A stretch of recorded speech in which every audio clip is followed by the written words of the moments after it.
Hi, നമുക്ക് ഓരോരുത്തർക്കും നമ്മളുടെ ബിസിനസ്സിൽ ടെക്നോളജിയുടെ ഇമ്പോർട്ടൻസിനെ പറ്റി വളരെ നന്നായിട്ട് അറിയാം. ഈ ടെക്നോളജി ബിസിനസ്സിൽ പ്രോപ്പറായിട്ട് പ്ലേസ് ചെയ്താൽ മാത്രമാണ് നമുക്ക് ബിസിനസ്സിനെ ഒപ്റ്റിമൈസ് ചെയ്യാൻ സാധിക്കുന്നുണ്ടായിരിക്കും. നമ്മളുടെ ബിസിനസ് പലപ്പോഴും സ്കെയിലപ്പ് ചെയ്യുന്ന സമയത്ത് വീണു പോകാറുണ്ട്, അല്ലെങ്കിൽ എക്സ്പാൻഡ് ചെയ്യുന്ന സമയത്ത് വീണു പോകാറുണ്ട് പലരും. അതിൻ്റെ മേജർ റീസൺ എന്ന് പറയുന്നത് നമ്മുടെ ഫസ്റ്റ് ബിസിനസ് മോഡൽ അല്ലെങ്കിൽ നമ്മുടെ ഫസ്റ്റ് ബ്രാഞ്ച് റൂട്ട് ലെവലിൽ സ്ട്രോങ് അല്ലാത്തതുകൊണ്ടാണ്. അത് സ്ട്രോങ് ആക്കുന്നതിന് നമ്മൾ ആദ്യം ചെയ്യേണ്ടത് ബിസിനസ്സിനെ ഒപ്റ്റിമൈസ് ചെയ്യുകയാണ് വേണ്ടത്. മേ ബി നിങ്ങൾ ഒപ്റ്റിമൈസ് ചെയ്തിട്ടില്ലെങ്കിൽ പോലും നിങ്ങൾക്ക് നല്ല ടേൺ ഓവർ ഉണ്ടായിരിക്കും, അതനുസരിച്ച് ഓടി ലോണുകളൊക്കെ ആയിട്ട് നിങ്ങൾ ബിസിനസ് റൺ ചെയ്യുന്നുണ്ടായിരിക്കും. പക്ഷേ പ്രോപ്പറായിട്ടുള്ള ഒരു പ്രോഫിറ്റ് രജിസ്റ്റർ ചെയ്യാൻ സാധിക്കുന്നുണ്ടായിരിക്കില്ല.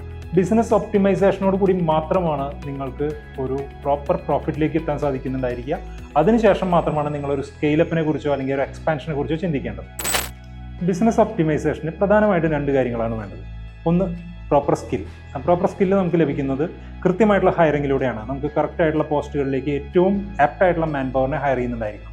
അതുപോലെ തന്നെ പ്രോപ്പർ ടെക്നോളജീസ് എന്ന് പറയുമ്പോൾ നിങ്ങളുടെ ബിസിനസ്സിന് വേണ്ട പ്രോപ്പർ CRM, അതുപോലെ തന്നെ proper ERP, proper monitoring system, ഇതെല്ലാം നിങ്ങൾക്കൊരു നല്ല ടെക്നോളജി കൺസൾട്ടൻസിനാണ് പ്രൊവൈഡ് ചെയ്യാൻ സാധിക്കുന്നുണ്ടായിരിക്കുക. ഇവിടെ യുപ്രോ ഇതെല്ലാം പ്രൊവൈഡ് ചെയ്യുന്നു. ബിസിനസ് ഒപ്റ്റിമൈസേഷന് വേണ്ടിയിട്ട് ഞങ്ങൾ ആദ്യം ചെയ്യുന്നുണ്ടായിരിക്കുക നിങ്ങളുടെ മാൻ പവർ ഒപ്റ്റിമൈസേഷനാണ്. അതിനകത്ത് എന്തെല്ലാം പോരായ്മകളുണ്ടോ അത് പരിഹരിക്കുന്നതിന് വേണ്ട കംപ്ലീറ്റ് സപ്പോർട്ട് നമ്മൾ തരുന്നുണ്ടായിരിക്കും.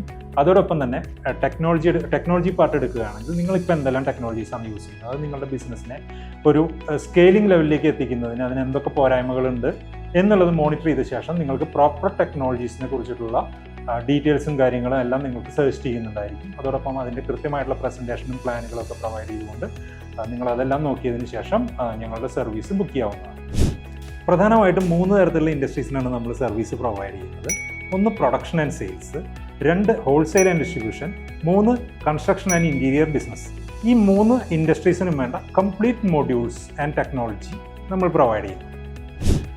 യുപ്രോ ക്ലൗഡിൻ്റെ ഡിസ്ട്രിബ്യൂഷൻ മാനേജ്മെൻറ്റ് സിസ്റ്റം ഉപയോഗിച്ചുകൊണ്ട് നിങ്ങളുടെ ഡിസ്ട്രിബ്യൂഷൻ ബിസിനസ്സിനെ പരമാവധി ഒപ്റ്റിമൈസ് ചെയ്യാൻ സാധിക്കുന്നുണ്ടായിരിക്കും. അതായത് നിങ്ങളുടെ ഡിസ്ട്രിബ്യൂഷൻ ബിസിനസ് എടുത്തു കഴിഞ്ഞാൽ അതിൽ each and every department, for example route planning മുതൽ വെൻഡർ മാനേജ്മെൻറ്റ് മുതൽ നിങ്ങളുടെ വെയർഹൗസ് മാനേജ്മെൻറ്റ് മുതൽ എല്ലാ ഏരിയകളും, ഈച്ച് ആൻഡ് എവറി ഏരിയ നിങ്ങളുടെ ബിസിനസ്സിൻ്റെ ഒപ്റ്റിമൈസ് ചെയ്യുന്നത് വഴി നല്ലൊരു പ്രോഫിറ്റ് ജനറേറ്റ് ചെയ്യാൻ ഈ ഒരു സോഫ്റ്റ്വെയർ യൂസ് ചെയ്ത് നിങ്ങൾക്ക് സാധിക്കുന്നുണ്ടായിരിക്കും. അതുമാത്രമല്ല, ഈ ഒരു സോഫ്റ്റ്വെയർ നിങ്ങളുടെ ബിസിനസ്സിലേക്ക് ഇംപ്ലിമെൻറ്റ് ചെയ്ത്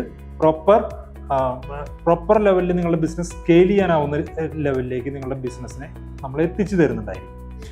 കുറച്ചുകൂടെ കൃത്യമായിട്ട് പറയുകയാണെങ്കിൽ, നിങ്ങളിപ്പോൾ ഒരു 500 ഷോപ്പുകളിലായിട്ട് 20,000-ൻ്റെ ബിസിനസ്സാണ് റൺ ചെയ്യുന്നതെങ്കിൽ നിങ്ങൾക്കത് ഒരു 5000 ഷോപ്പുകളിലേക്ക് ഡെവലപ്പ് ചെയ്യുന്നതിന് ഈ സിസ്റ്റം യൂസ് ചെയ്തുകൊണ്ട് വളരെ ഫാസ്റ്റായിട്ട് സാധിക്കുന്നുണ്ടായിരിക്കും. അതോടൊപ്പം തന്നെ നിങ്ങളുടെ ബിസിനസ്സിലെ ഓരോ ഡിപ്പാർട്ട്മെൻറ്റുകളിലും എവിടെയെല്ലാമാണ് നിങ്ങൾക്ക് നമ്മൾ കാണാത്ത ലോസുകൾ അല്ലെങ്കിൽ പിഴവുകൾ സംഭവിക്കുന്നത് എന്നുള്ളത് ഈ സിസ്റ്റം യൂസ് ചെയ്ത് വളരെ ഭംഗിയായിട്ട് അനലൈസ് ചെയ്യാൻ സാധിക്കുന്നുണ്ടായിരിക്കും. അതോടൊപ്പം നിങ്ങളുടെ ബിസിനസ്സിൻ്റെ ഫ്യൂച്ചർ, കൃത്യമായിട്ട് നിങ്ങളുടെ ഡിസ്ട്രിബ്യൂഷൻ ബിസിനസ്സിൻ്റെ ഫ്യൂച്ചർ നിങ്ങൾക്ക് ഈ സിസ്റ്റം ഉപയോഗിച്ച് പ്ലാൻ ചെയ്ത് each and every day navigate ചെയ്ത് പോകാൻ സാധിക്കുന്നുണ്ടായിരിക്കും. ഒരു കൺസ്ട്രക്ഷൻ ബിസിനസ്സിൻ്റെ എല്ലാ ഡിപ്പാർട്ട്മെൻറ്റ്സും like HR, purchase, accounts, engineering, projects, sub contracting, അതുപോലെ തന്നെ സൈറ്റ് സൂപ്പർവൈസിങ്, ടൂൾസ്, അതുപോലെ തന്നെ മെറ്റീരിയൽസ്, ഇങ്ങനെയുള്ള എല്ലാ ഡിപ്പാർട്ട്മെൻറ്റ്സും ഒരു സിംഗിൾ ലൂപ്പിൽ ഒരു 360-degree ERP യൂസ് ചെയ്തുകൊണ്ട് മാനേജ് ചെയ്യുമ്പോൾ മാത്രമാണ് നിങ്ങളുടെ ഒരു കൺസ്ട്രക്ഷൻ കമ്പനി ഒപ്റ്റിമൈസ് ചെയ്യാൻ സാധിക്കുന്നുണ്ടായിരിക്കുക. ഇതുപോലെ ഒപ്റ്റിമൈസ് ചെയ്യുന്നതിനായിട്ട് നമ്മളുടെ യുപ്രോ ക്ലൗഡിൻ്റെ ഈ ഒരു സോഫ്റ്റ്വെയർ നിങ്ങളെ സപ്പോർട്ട് ചെയ്യുന്നുണ്ടായിരിക്കും. അതുപോലെ തന്നെ പ്രൊഡക്ഷൻ ആൻഡ് സെയിൽസ് ബിസിനസ്സിലെ കംപ്ലീറ്റ് ഡിപ്പാർട്ട്മെൻറ്റും, ആ ഡിപ്പാർട്ട്മെൻറ്റുകളെ മെയിനായിട്ട് നമുക്ക് 2ആയിട്ട് തിരിക്കാം. ഒന്ന് ടെക്നിക്കൽ ആൻഡ് നോൺ ടെക്നിക്കൽ എന്ന് പറയുമ്പോൾ അതിനകത്ത് സാധാരണ ബിസിനസ്സുകൾ വരുന്ന പോലെ തന്നെ HR, അക്കൗണ്ട്സ്, പർച്ചേസ്, അതുപോലെ തന്നെ ലേബേഴ്സ്, മെറ്റീരിയൽസ്, ഇതെല്ലാം നോൺ ടെക്നിക്കലാണ്. അതുപോലെ ടെക്നിക്കൽ ഏരിയയിൽ വരുന്ന ഡിപ്പാർട്ട്മെൻറ്റ്സ് എന്ന് പറയുന്നത് R&D, production management, product design, job card and supervising, quality check, packing, despatch and logistics. ഇത്രയും ഡിപ്പാർട്ട്മെൻറ്റുകൾ ടെക്നിക്കൽ ആൻഡ് നോൺ ടെക്നിക്കൽ ഏരിയയിലുള്ള ഈ കംപ്ലീറ്റ് ഡിപ്പാർട്ട്മെൻറ്റ് ഒരു 360-ഡിഗ്രിയിലുള്ള ഒരു സോഫ്റ്റ്വെയർ ഉപയോഗിച്ച് ഒപ്റ്റിമൈസ് ചെയ്യുമ്പോൾ മാത്രമാണ് നിങ്ങളുടെ പ്രൊഡക്ഷൻ ബിസിനസ്സിനകത്ത് ഓരോ ഡിപ്പാർട്ട്മെൻറ്റുകളിലുമുള്ള കാര്യങ്ങൾ വളരെ കൃത്യമായിട്ട് അതിനകത്തുള്ള കാര്യങ്ങൾ നിങ്ങൾക്ക് പ്ലാൻ ചെയ്യുന്നതിനും മോണിറ്റർ ചെയ്യുന്നതിനും സാധിക്കുന്നുണ്ടായിരിക്കുക. യുപ്രോ ക്ലൗഡ് സോഫ്റ്റ്വെയർ യൂസ് ചെയ്തുകൊണ്ട് നിങ്ങൾക്ക് ഇതെല്ലാം വളരെ കൃത്യമായിട്ട് സാധിക്കുന്നുണ്ടായിരിക്കും. അതിനുവേണ്ട കംപ്ലീറ്റ് കൺസൾട്ടേഷൻ, അതായത് നിങ്ങളുടെ ബിസിനസ്സിലേക്ക് ഈ ഒരു സിസ്റ്റം ഇംപ്ലിമെൻറ്റ് ചെയ്യുന്നതിന് വേണ്ട കംപ്ലീറ്റ് കൺസൾട്ടേഷൻ ഞങ്ങൾ പ്രൊവൈഡ് ചെയ്യുന്നുണ്ടായിരിക്കും.